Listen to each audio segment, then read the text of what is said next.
Welcome to Random, Rambling, and Rhetoric with TJ Mercer. That's my TT. And it's all powered by her Samsung Notes. Now, here's my TT. I just loves me some porta potties, said no one ever. I don't know about you, but the ickiest thing on the planet is when I am forced to use a porta potty. I try to hold my bladder until the last possible minute. And what about nasty public restrooms? Ew, public restrooms plus kids. Parents, what do you do as soon as you take them to a public bathroom? You make them hold up their hands and forbid them to touch anything. Then you get in the stall, there's no toilet paper or seat cover, you handle your business, come out, and then there's no soap or paper towels. Lord have mercy, Jesus is just not a good situation all around. Fortunately, there's the restroom kit, a full bathroom solution the size of a lightweight deck of cards. A deck of cards, y'all. I keep one in my purse all the time just because it's complete with a full patented oversized toilet seat cover, enough toilet paper to cover the essentials, plus wet wipes for your tushy and your hands. The restroom kit is a don't leave home without it necessity for your road trips, you going camping, the beach, festivals, basically any restroom that ain't yours. Even that friend of yours who's cleaning is not their strong suit. You know what I mean? So pop on over and visit therestroomkit.com. That's therestroomkit.com. And when you use the code RAMBLINGS, RAMBLINGS, you will get 15% off your purchase. So stop going to the bathroom without the full protection you need. Go get the restroom kit at therestroomkit.com. Hey, it's TJ Mercer, your host of Random Ramblings and Rhetoric. And typically, I'm on my morning walk, usually in my home of Los Angeles, California. But today I'm actually in my original hometown, Jackson, Tennessee, and I'm walking my mom's neighborhood. And so I just wanted to pop in for a minute to share a lesson I learned by teaching my 6-year-old niece, T2, which means TJ number 2. I taught her how to ride a bike last night. That rhymes. I taught her how to ride a bike last night. But let me just first say, it was, she was some kind of mad at her, TT. She didn't want to learn. I don't know why. I guess she just had this amazing fear. And it got to the point where I wanted to quit, but then I was like, okay, I cannot set that example for her. So we're out there riding on her cute little purple bike my mom bought her. And I'm trying to just get her comfortable with being on the bike without the training wheels. And I'm holding both the handlebars and the back of her seat. So I'm in full motion of making sure this baby does not fall. And I'm trying to teach her the mechanics of learning to pedal, to balance, and to steer all at the same time. Because if she doesn't learn to pedal, she can't do the balance. Because you just can't really balance on a straight bike without being in motion. But then the problem is, when you're in motion, you need to learn to steer or you're going to run into some stuff. So it's taking all my strength because T2 is a thick little girl and is solid. And it's taking all of my strength to balance those elements. And I'm noticing at one point she's in full meltdown. And I have to stop her for a minute and make her look me in the eye and tell her, do you know that TT loves you? And she, yeah. I said, are you sure that your TT loves you? Yeah. And I said, do you think that TT will ever let you get hurt. No. I was like, so then you have to trust TT. Okay. So she gets back on her bike and she's still really focused on me holding her. And so she's so intensely focused on me holding her that she can't concentrate on the other elements that I'm trying to teach her. The balance, the pedal, the steer, right? And so then I started getting worried because I'm like, I'm human. If I let her fall, she's already terrified.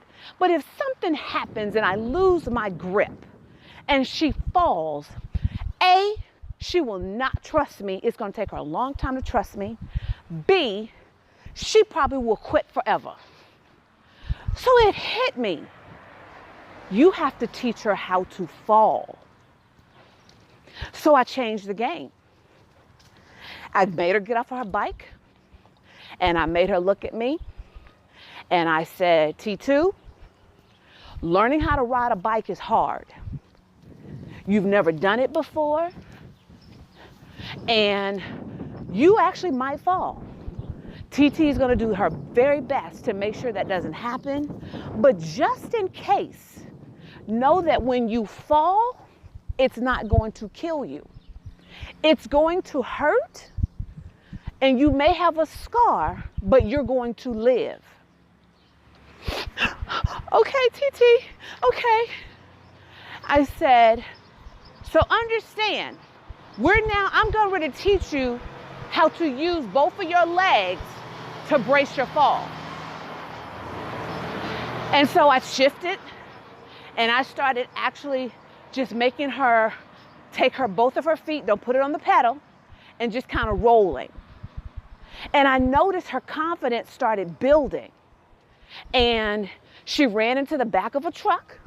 I didn't make a big deal out of it. I didn't let my baby just ran smack dab. She wasn't going that fast. But in her effort of trying to steer, she didn't quite steer fast enough. But I kept yelling, use your feet. Use your feet. Learn, you can fall.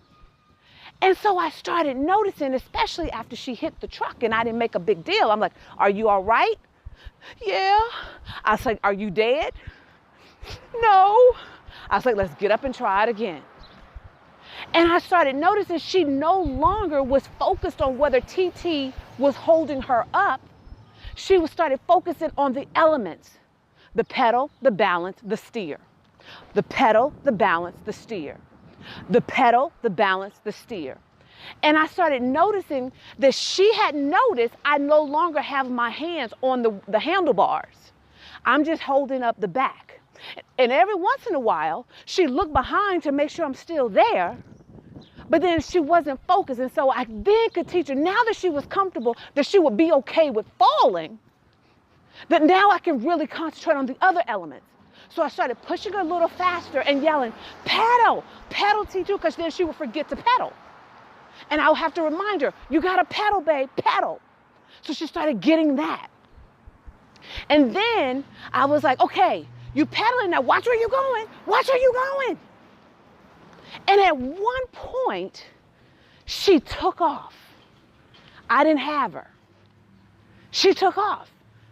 She had figured out the pedal, the balance, the steer. She started feeling it for herself. It was not something that I could just stand on the side and tell her, T2, you're going to have to pedal.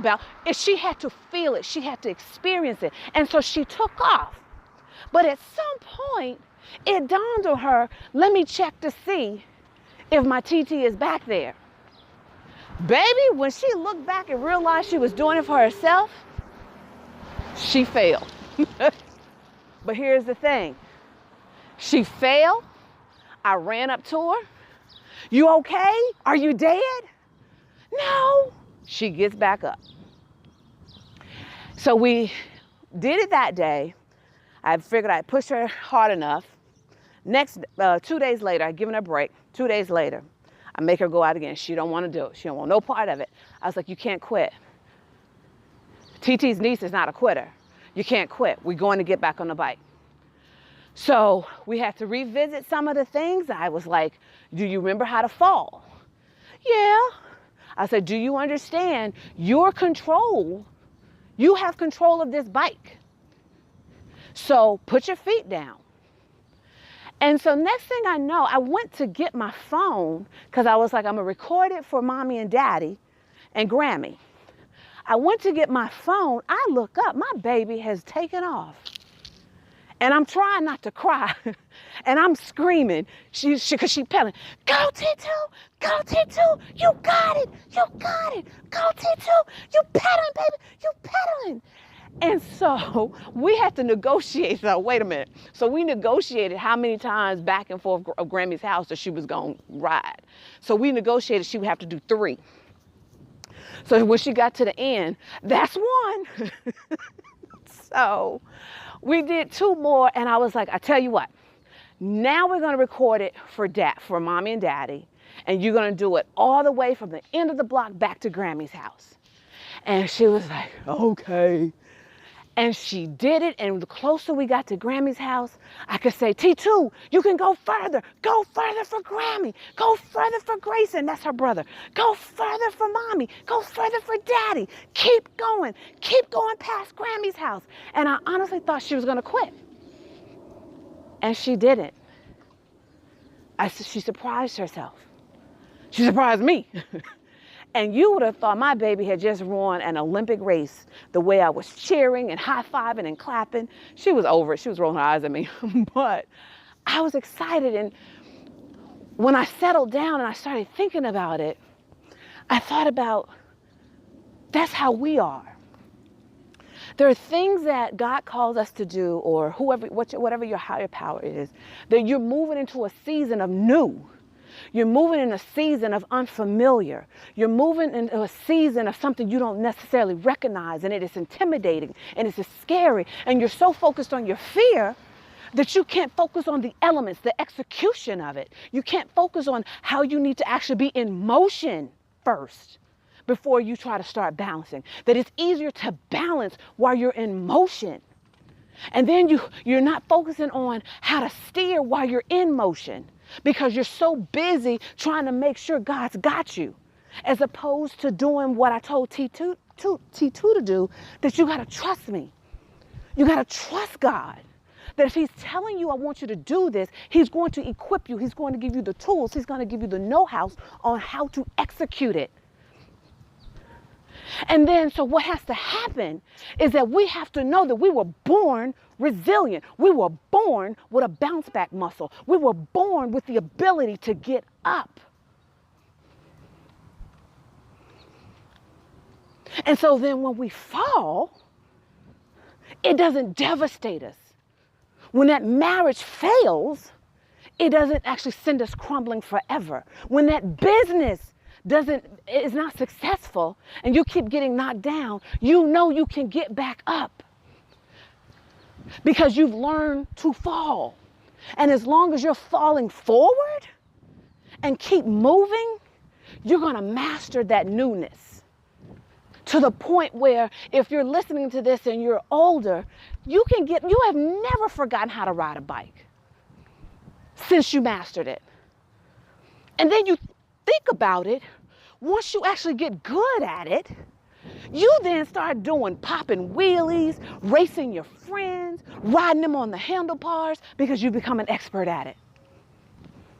You become an expert at it because you kept doing it.